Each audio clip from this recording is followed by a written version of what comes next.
नमस्कार, स्वागत है आपका द न्यूज पर। मैं हूं आपके साथ शेरिन।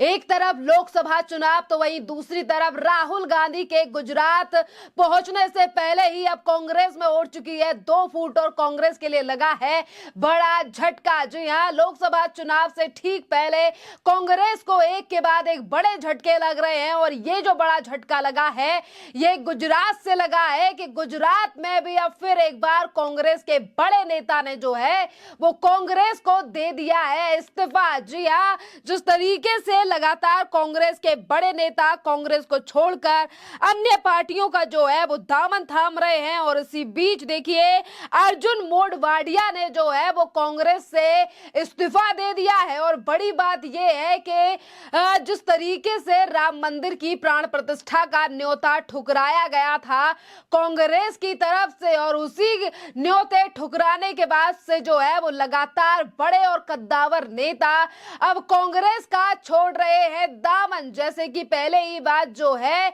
वो कांग्रेस के ही नेता प्रमोद कृष्णम के द्वारा कही गई थी कि अभी तो ये शुरुआत है, कांग्रेस को राम मंदिर का न्योता ठुकराना जो है वो महंगा पड़ सकता है। और वही चीजें जो है वो होती हुई नजर आ रही हैं, कभी महाराष्ट्र कभी उत्तर प्रदेश तो अब गुजरात। ऐसा गुजरात जहां पर लड़ाई ही बीजेपी और कांग्रेस की है और यहीं से जो है वो कांग्रेस के कद्दावर नेता अर्जुन मोढवाडिया ने जो है वो पार्टी से इस्तीफा दे दिया है। और पार्टी के अध्यक्ष यानी कि मल्लिकार्जुन खड़गे को लिखे गए पत्र में उन्होंने कई चीजों का उल्लेख किया है कि आखिरकार उन्होंने पार्टी क्यों छोड़ी है। देखिए अर्जुन मोढवाडिया ने जो है जो पत्र लिखा है मल्लिकार्जुन खड़गे के लिए, उसमें उन्होंने लिखा है कि प्रभु राम सिर्फ हिंदुओं के लिए पूजनीय नहीं है बल्कि वह भारत की आस्था है। प्राण प्रतिष्ठा महोत्सव का निमंत्रण अस्वीकार करने से भारत के लोगों की भावनाओं को ठेस पहुंची है।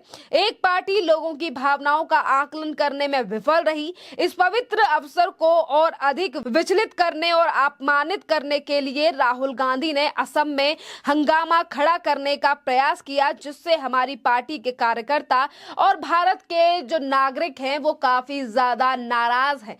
तो देखिए एक तरफ राहुल गांधी का असम में वो तमाम चीजें, जिस तरीके से वो मंदिर के बाहर जो है वो बैठ गए थे धरना प्रदर्शन पर और कह रहे थे कि हमें मंदिर के अंदर जाने दिया जा रहा है, तो वहीं दूसरी तरफ जिस तरीके से प्राण प्रतिष्ठा को लेकर कांग्रेस के नेताओं ने तमाम बयानबाजी की, न्योता दिया गया था राम मंदिर के ट्रस्ट के द्वारा, बावजूद इसके जो है वो बीजेपी का प्रोग्राम बताकर कांग्रेस के नेताओं ने प्राण प्रतिष्ठा के न्योते का जो है वो अस्वीकार कर दिया। जिसके बाद अब कांग्रेस में कई राज्यों में 2 फूट जो है वो होती हुई नजर आ रही है।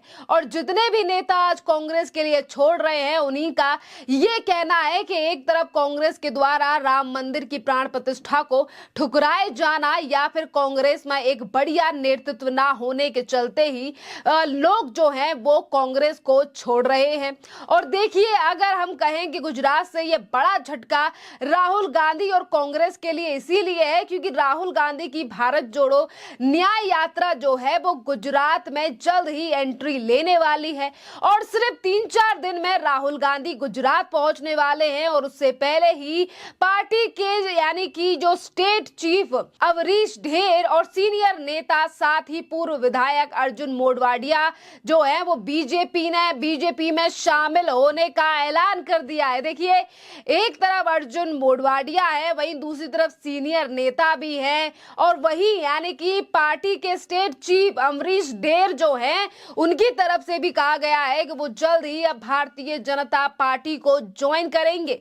यानी कि कांग्रेस के ये 3 पूर्व विधायक जिस तरीके से आज बीजेपी की तरफ जा रहे हैं और बीजेपी में अब ये शामिल होने वाले हैं, तो ये बड़ा झटका जो है वो है कांग्रेस के लिए कि एक तरफ पार्टी को मजबूत और देश को न्याय दिलाने की बात राहुल गांधी कर रहे हैं, पर वहीं दूसरी तरफ पार्टी जो है वो हर जगह पर टूटती हुई नजर आ रही है। आज भारतीय जनता पार्टी में ये तीनों नेता शामिल होने जा रहे हैं। ये नेता भारतीय जनता पार्टी यानी कि बीजेपी के अध्यक्ष CR पटेल की मौजूदगी में जो है वो भारतीय जनता पार्टी ज्वाइन करेंगे। और इसी के साथ आपके लिए बता दें कि जिस तरीके से कांग्रेस के नेता आज कांग्रेस से नाराज होकर कांग्रेस को छोड़ रहे हैं, इसका काफी ज्यादा असर जो है वो लोकसभा लोकसभा चुनाव पर भी पड़ने वाला है। ये तो 3 वो पूर्व विधायक थे जो कि बीजेपी का दामन थामने जा रहे हैं। इसी के साथ नारायण राठवा की बात करें तो उन्होंने भी जो है वो हाल में कांग्रेस छोड़ दी है। जी हाँ, कांग्रेस छोड़ने से पहले अर्जुन मोढवाडिया ने पार्टी के उस फैसले की जमकर आलोचना की है जिसको लेकर राहुल गांधी हो या फिर राम मंदिर की बात हो। और इसी के साथ जो है वो लगातार कई दिग्गज नेता जो है वो अब कांग्रेस का दामन छोड़ते हुए नजर आ रहे हैं। આ વખતે આદરણીય નરેન્દ્રભાઈની આગેવાની હેઠળ દેશના તમામ પ્રબુદ્ધ નાગરિક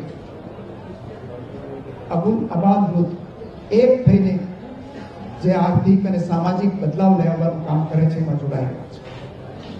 હું કોંગ્રેસ પક્ષ સાથે 40 વર્ષથી કમિટમેન્ટ સાથે જોડાયેલો છું અને કપરા સંજોગોમાં એમનું નેતૃત્વ કર્યું। મારા 40 વર્ષના જાહેર જીવનમાં મેં 20 વર્ષ તો કોંગ્રેસ પક્ષનું નેતૃત્વ કર્યું। કોઈ સ્વાર્થ હોત તો એ વખતે જોડાઈ ગયા, પરંતુ અત્યારે ભારતીય જનતા પાર્ટીને મારા જેવા કોઈ નવા વ્યક્તિની જરૂર નથી। મેં આગેવાનને સ્પષ્ટ કરેલું 156 બેઠકો છે અહીંયા ગુજરાતની અંદર, રેકોર્ડ બ્રેક આખા હિન્દુસ્તાનની અંદર બેઠકો મેળવી હોય તો ગુજરાતે મેળવી છે। લોકસભાની અંદર એનડીએની 2/3 બહુમતી છે। એટલે કઈ ખૂટતું હતું ને ઉમેરવા આવ્યો છે હું નહીં, પણ મેં પણ એક સ્વપ્ન જોયું હતું કે રાજનીતિમાં આવી અને સામાજિક અને આર્થિક બદલાવ સમાજની અંદર લઈ આવે અને એના માટે કામ કરજો। રાજનીતિ હું હોય, અમરીશભાઈ હોય કે બીજા એવા આગેવાનો હોય એને વારસામાં નથી મળતી કે અમે કોઈ કલમી આંબા નથી। ખૂબ મહેનત કરી ગરીબ કુટુંબમાંથી અહીંયા આવી અને રાજનીતિમાં કંઈક પ્રદાન કરવા માટે આવ્યા હતા। એ પ્રદાન હું જે પક્ષમાં હતો એ પક્ષમાં કરી શકું એમ નહોતો। અત્યારે એનજીઓ જેવું સ્વરૂપ થઈ ગયું છે।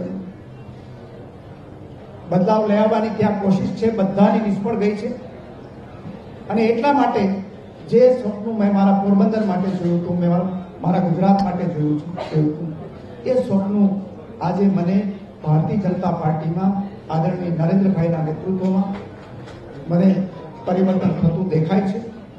આ એક જ મકસદ સાથે આટલા વર્ષના સંબંધો તોડી અને હું ભારતીય જનતા પાર્ટીમાં જોડાઈ રહ્યો છું। ત્યારે અહીંયા ઈશ્વરે કોકને કંઈક શક્તિ આપી હોય છે। એ શક્તિ એક સામાન્ય કાર્યકર તરીકે આ પક્ષમાં આદરણીય નરેન્દ્રભાઈના નેતૃત્વમાં આપવાનું મેં નક્કી કર્યું છે।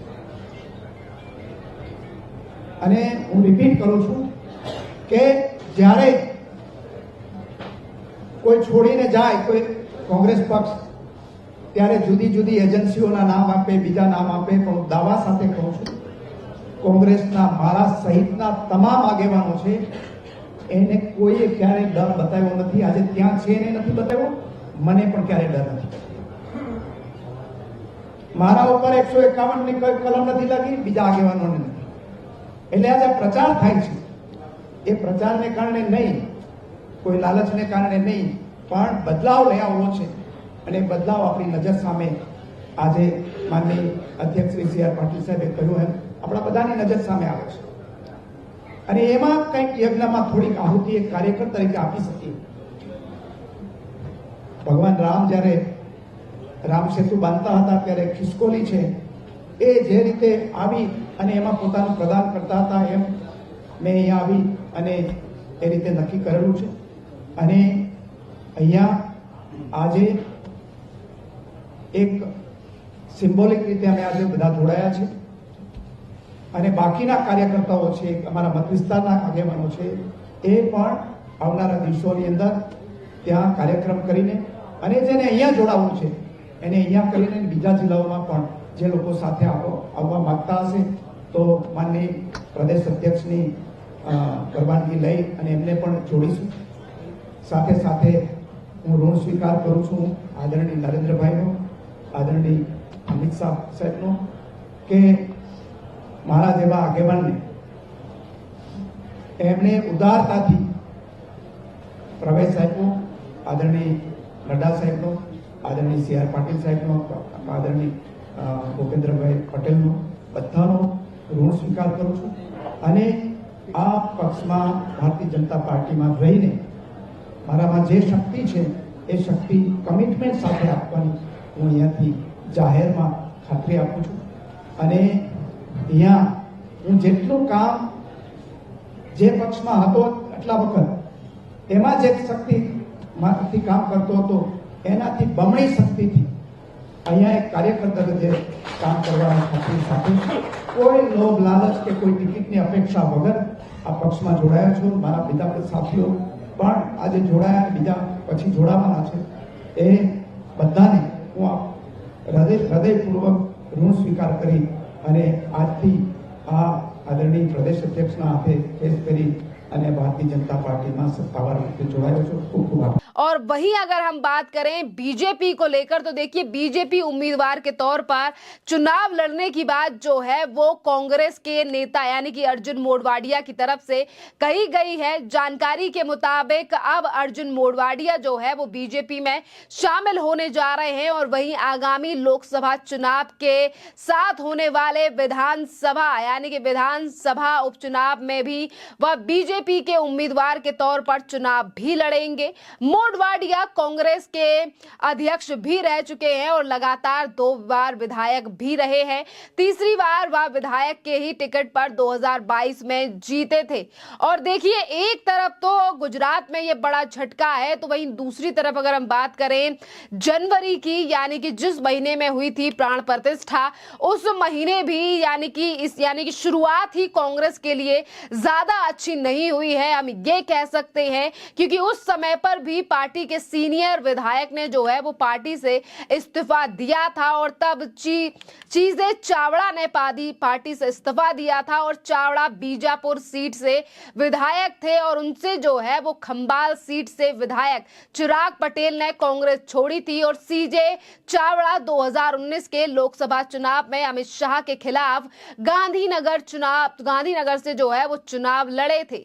सीजे चावड़ा को पूर्व मुख्यमंत्री शंकर सिंह बघेला का काफी ज्यादा करीबी माना जाता है और कांग्रेस ने 17 सीटें जो हैं वो उस समय पर जीती थी. लेकिन अब 3 विधायकों के इस्तीफे के बाद राज्य में पार्टी के पास सिर्फ और सिर्फ 3 विधायक ही रह गए हैं. विधानसभा में जीतकर आए विधायकों का ये हाल है तो देखिए लोकसभा चुनाव में आखिरकार किस तरीके से जो है वो झंडी गाड़ पाएंगे राहुल गांधी या फिर उनकी पार्टी कांग्रेस. जिस तरीके से इंडिया अलायंस के नेता लगातार ये दावे कर रहे हैं कि इस बार तो हम मोदी को उखाड़ फेंकेंगे पर कांग्रेस के लिए ये बड़े झटके जो हैं वो एक अच्छा संदेश नहीं दे रहे हैं क्योंकि इसी तरीके का हाल जो है वो गुजरात में है और कुछ इसी तरीके के हाल जो है वो महाराष्ट्र में भी कांग्रेस के बने हुए हैं क्योंकि पार्टी के कई दिग्गज नेता जो हैं वो कांग्रेस का हाथ छोड़कर बीजेपी का दामन थाम चुके हैं. इसमें प्रदेश के कार्यकारी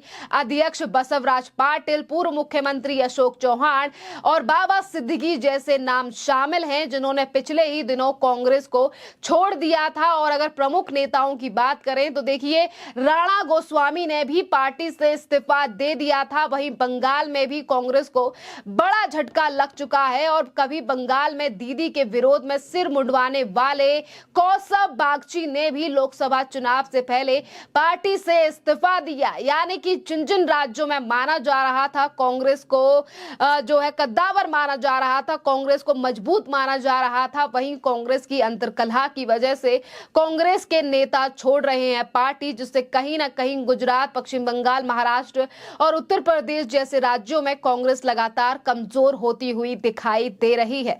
खैर इस पूरे मामले पर आप लोगों की जो भी राय हो आप हमें कमेंट कर जरूर बताइए. धन्यवाद.